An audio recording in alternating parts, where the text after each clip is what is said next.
A UN-ordered ceasefire has done very little to stop the violence in Syria this weekend, with activists saying more than 100 civilians have been killed since the UN Security Council signed the ceasefire last week. NBC's Ali Arouzi reports. The ceasefire's first week has been devastating. Residents of East Ghouta see constant bombing by the Syrian regime. Activists say more than 100 civilians, almost half of them women and children, have been killed since diplomats in New York signed a deal to stop the shelling. Today, those living there are begging for relief.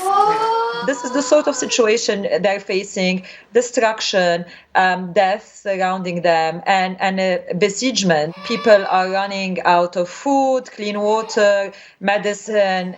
NBC News has been following sisters Noor and Ala, who live in an underground shelter, briefly coming above ground yesterday with other children to ask the world to stand with them, tweeting, "I am still alive."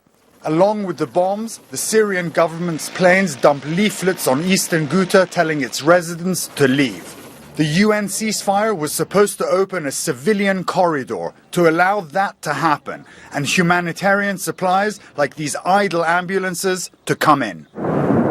The Assad regime ignoring the international mandate, even escalating the attacks. With fresh reports of a chlorine attack, the international community stands in condemnation, while the catastrophic humanitarian situation continues to deteriorate with no end in sight.